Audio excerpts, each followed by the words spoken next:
وہ اپنے معاملات کو دیکھ کر اس پر اجتہاد یا جو ہے وہ قیاس کرے گا۔ تو اسی حوالے سے جو لوگ یہ کہتے ہیں کہ قرآن پاک سے کچھ احادیث ٹکراتی ہیں صحیح بخاری اور مسلم کی، جن میں سے ایک حدیث بڑی ڈیٹیل ہے کہ ایک شخص تھا بنی اسرائیل میں، اس نے 99 قتل کیے تھے، 99 قتل، اور پھر ایک عالم کے پاس گیا اور اس سے مسئلہ پوچھا کہ کیا میری بخشش بھی ہو جائے گی اگر میں توبہ کر لوں؟ تو اس نے کہا تیری تو کوئی بخشش نہیں ہے۔ تو اس نے اس کو قتل کر کے اپنی سینچری پوری کی، 100 قتل کیے۔ پھر اس کو کوئی شخص ملا، اس نے کہا کہ فلاں جگہ اللہ کے نیک بندے ہیں، وہاں جا کر تم اللہ تعالیٰ کے حضور ان سے دعا کرواؤ، اللہ تعالیٰ تمہاری توبہ قبول کرے گا۔ تو اسی دوران وہ توبہ تو اس نے کر لی، لیکن وہ دعا کے لیے اسی نیت سے وہاں سے نکلا، راستے میں اس کو ڈیتھ آ گئی، اس کی موت آ گئی۔ اب رحمت اور عذاب کے فرشتوں کے درمیان کنفلکٹ آ گیا۔ عذاب کے فرشتوں نے کہا کہ ہم اس کو دوزخ میں لے کے جائیں گے کیونکہ یہ بھی اس بستی میں پہنچا نہیں ہے۔ رحمت کے فرشتوں نے کہا کہ اس نے توبہ کی نیت تو کی، اس کو زندگی نے مہلت نہ دی، تو ہم اسے جنت میں لے کے جائیں گے۔ اللہ تعالیٰ کی بارگاہ میں یہ ایشو جب پیش کیا گیا تو اللہ تبارک و تعالیٰ نے حکم فرمایا کہ اگر وہ نیک لوگوں کی بستی کے قریب ہے تو اس کو بخش دیا جائے، رحمت کے فرشتے لے جائیں، اور اگر وہ اپنے گھر سے زیادہ قریب ہے تو اس کو عذاب کے فرشتے لے جائیں۔ اور پھر اللہ تعالیٰ کی رحمت غالب آئی، وَكَتَبَ عَلَى نَفْسِهِ الرَّحْمَةَ، اللہ نے اپنے اوپر لازم کر لیا کہ میں ہر حال میں رحم ہی فرماؤں گا۔ بخاری اور مسلم کی متفقن علیہ حدیث ہے، اللہ تعالیٰ نے جب اپنی مخلوق کو پیدا کیا تو اپنے عرش پر یہ عبارت لکھ لی کہ میری رحمت میرے غضب پر سبقت لے جائے گی، اور وہی ہوا۔ اللہ تعالیٰ نے زمین کو حکم فرمایا کہ وہ سکڑ جائے، تو وہ شخص اگرچہ نیک لوگوں کی بستی سے دور تھا لیکن اللہ تعالیٰ کی رحمت غالب ہوئی، وہ جگہ سکڑ گئی، اور صرف ایک ہاتھ کے فاصلے سے وہ نیک لوگوں کی بستی سے زیادہ قریب تھا ایز کمپیئر ٹو اپنے گھر کے، تو اس کو رحمت کے فرشتے لے گئے۔ تو اس حدیث کو وہ کہتے ہیں جی قرآن پاک میں آیا کہ جو شخص کسی مسلمان کو جان بوجھ کر قتل کرے اس کی سزا ہے ہمیشہ کی دوزخ۔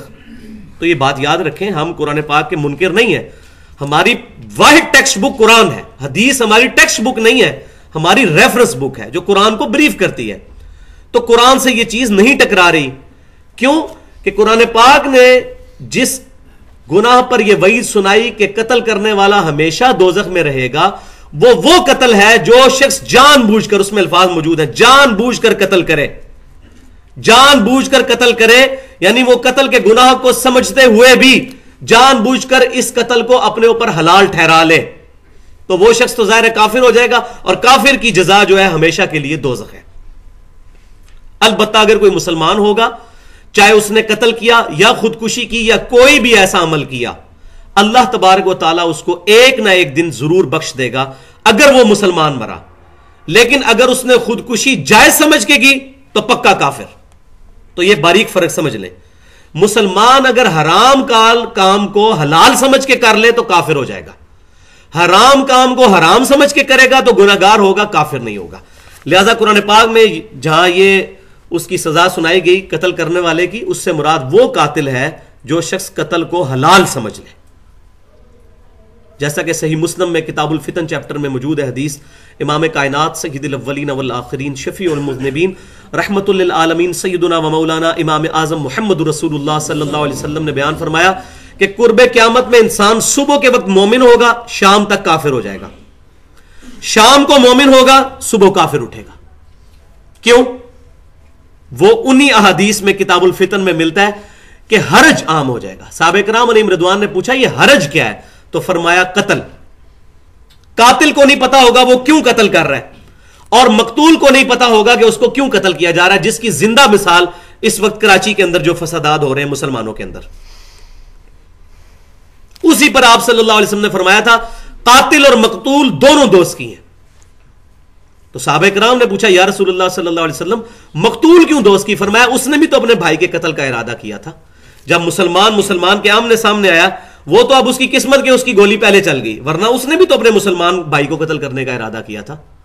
تو اگر کسی نے جائز سمجھا تو اس کی زندہ مثال اس وقت ہمارے وہ چند ان پڑھ قسم کے جو ملا جو مسلمانوں کے جذبات کو ایکسپلائٹ کرتے ہیں، خصوصاً ہمارے جو علاقہ غیر کے لوگ ہیں، وہاں کا ایک نوجوان 10 12 13 سال کا صبح تک اس بیچارے کو یہی پتا ہوتا ہے کہ مسلمان کو مارنا حرام ہے، اور جب مولوی اس کی برین واشنگ کرتا ہے، اس کو خودکش حملے کی جیکٹ پہنا کے اور پاکستان میں پھر بھیج دیتا ہے کہ فلاں جگہ جا کے آپ حملہ کر دو، ان کو مار دو، یہ ساری عوام بھی کافر ہے، تو شام تک وہ مسلمانوں کے قتل کو حلال سمجھ چکا ہوتا ہے.